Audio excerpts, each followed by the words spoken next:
نحمده ونصلي على رسوله الكريم اما بعد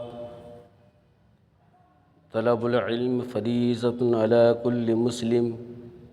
او کما قال صلی اللہ علیہ وسلم۔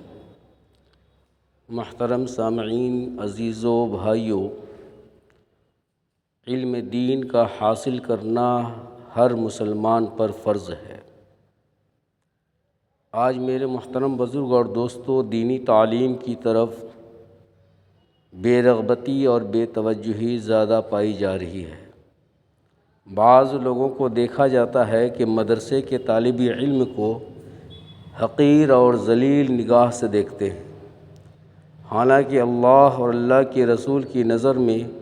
طالب علم کا اتنا اونچا مرتبہ اور مقام ہے کہ ہم سوچ بھی نہیں سکتے۔ چنانچہ کتابوں میں ایک واقعہ لکھا گیا ہے کہ ایک طالب علم کو دینی تعلیم حاصل کرنے کا بہت زیادہ شوق تھا، مگر غربت کی وجہ سے وہ پڑھائی لکھائی کا انتظام نہیں کر پاتا تھا۔ اس زمانے میں روشنی کا انتظام نہیں تھا، بجلی نہیں ہوا کرتی تھی، تو اس نے دماغ لگایا کہ رات کو ہم پڑھ نہیں پاتے ہیں، ہمارے پاس چونکہ روشنی نہیں ہے، موم بتی کے لیے پیسے نہیں ہیں اور بجلی تو ہے نہیں، راستے میں چوراہے میں کہیں لائٹ کا انتظام نہیں ہوا کرتا تھا کہ وہاں پر بیٹھ کر وہ کتاب کا مطالعہ کر سکے، پڑھ سکے۔ چنانچہ اس طالب علم نے دماغ لگایا کہ مارکیٹ کے اندر ایک دکان ہے، وہ میرے ہندو بھائی کا ہے، میں ان سے جا کر یہ کہوں گا کہ آپ جو ہے وہاں پر دکان بند کرنے کے بعد باہر میں ایک موم بتی جلا دیا کریں، اور رات بھر میں جو ہے نگرانی کروں گا، آپ کی دکان کی جو ہے دیکھ بھال کروں گا، تو میرا بھی کام بن جائے گا اور اس کا بھی کام بن جائے گا۔ چنانچہ اس ہندو بھائی کے پاس یہ طالب علم جاتا ہے اور کہتا ہے کہ چچا جان، میں ایک بات آپ سے کہنا چاہتا ہوں، اور وہ بات یہ ہے کہ آپ کی جو دکان ہے آپ رات کو بند کر کے گھر چلے جاتے ہیں، تو اگر آپ ایک موم بتی جلا کر چلے جائیں تو رات بھر میں یہیں پر بیٹھ کر آپ کے دکان کی جو ہے پہرے داری کروں تو دکان کی آپ کی حفاظت ہو جائے گی۔ تو اس نے قبول کر لیا اس کی بات کو، طالب علم کی بات کو، کہ ٹھیک ہے، اچھی بات ہے، بغیر پیسے کا ہمیں گارڈ مل گیا، نگرانی کرنے والا مل گیا، اس سے بہتر اور کیا ہو سکتا ہے۔ اس نے جو ہے روشنی کا انتظام کر دیا، اور اسی موم بتی کے روشنی میں وہ طالب علم پڑھنا شروع کر دیا۔ مسلسل 1 سال تک جو ہے اس روشنی میں وہ پڑھائی کیا، لیکن جب وہ سیٹھ صاحب، وہ سوداگر، وہ دکاندار، جب 1 سال کے بعد حساب کیا موم بتی کا، تو بہت موٹی رقم جو ہے اسے نظر آئی کہ نہیں، یہ کام بند کرنا ہوگا، دکان تو میری مارکیٹ کے اندر میں ہے، چوری کیسے ہوگی، اتنی بڑی رقم ہمارا جو ہے خرچ ہو رہا ہے موم بتی پر۔ لہٰذا اس طالب علم سے کہہ دیا وہ سیٹھ جی، وہ دکاندار، کہ ہم یہ کام نہیں کر سکتے ہیں، چوری کا تو کوئی اندیشہ ہے نہیں، اور خواہ کا اتنی بڑی رقم، اتنا بڑا روپیہ ہمارا موم بتی پر خرچ ہو جا رہا ہے، لہٰذا کل سے تم جو ہے مت آنا۔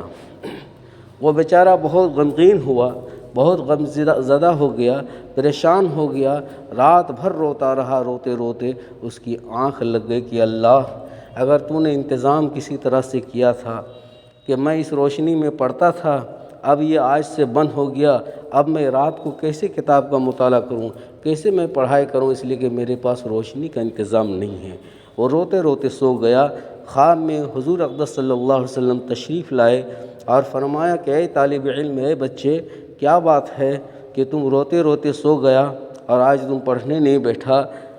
تو اس طالب علم نے جواب دیا کہ اللہ کے رسول صلی اللہ علیہ وسلم، ایسا ایسا واقعہ میرے ساتھ پیش آیا، میرے پاس موم بتی کے پیسے نہیں ہیں، اور یہ جو دکاندار انتظام کیا تھا اس نے بھی آج سے بند کر دیا، تو میں کتاب کا مطالعہ کس طرح کروں؟ میں دینی تعلیم حاصل کرنا چاہتا ہوں، پڑھنا چاہتا ہوں، اگر روشنی کا انتظام ہو جاتا تو بہت اچھی بات ہوتی۔ حضور اکرم صلی اللہ علیہ وسلم نے ارشاد فرمایا کہ اے بچے، تم محمود غزنوی جو اس وقت کے بادشاہ تھے، ان کے پاس جا کر اپنا واقعہ پیش کرو کہ ہمیں روشنی کا وہ انتظام کر دیں، ہمیں پڑھنا ہے، آپ بادشاہ وقت ہیں، ہمارے لیے روشنی کا انتظام کریں۔ وہ طالب علم کہنے لگا یا رسول اللہ صلی اللہ علیہ وسلم، بھلا وہ میری بات کو مانے گا؟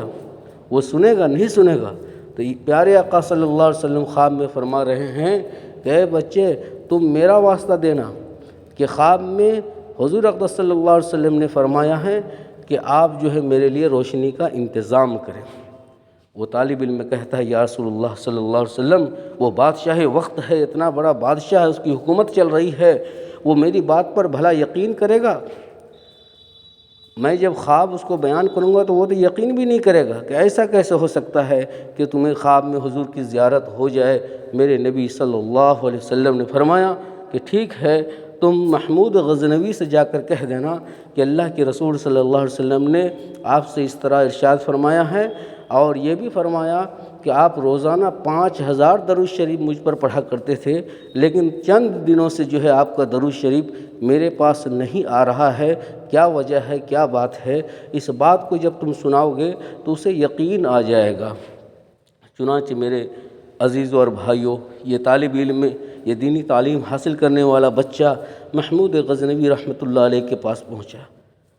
اور یہ سارا داستان واقعہ سنایا تو اسے یقین آ گیا کہ واقعی اس نے حضور صلی اللہ علیہ وسلم کی خواب میں زیارت کی۔ پھر محمود غزنوی رحمۃ اللہ علیہ نے جب تک وہ پڑھنے چاہا اس کے لیے روشنی کا انتظام کر دیا۔ تو یہ ہے طالب علم کا مقام بزرگ اور دوستوں، جسے ہم حقیر اور ذلیل سمجھتے ہیں، اور اس کے جو ہے ظاہری شکل و صورت کو دیکھ کر ہم نفرت کرتے ہیں۔ میرے محترم بزرگ اور دوستوں، ان کے پیر کے نیچے جو ہے فرشتے پر بچھاتے ہیں، سمندر کی مچھلیاں طالب علم کے لیے دعا کرتی ہیں، کتنا بڑا مقام ہے۔ اس لیے ہم دینی تعلیم حاصل کرنے والے طالب علم کو ہم حقیر اور ذلیل نہ سمجھے۔ اللہ تعالی ہمیں قدردانی کی توفیق عطا فرمائے، آمین۔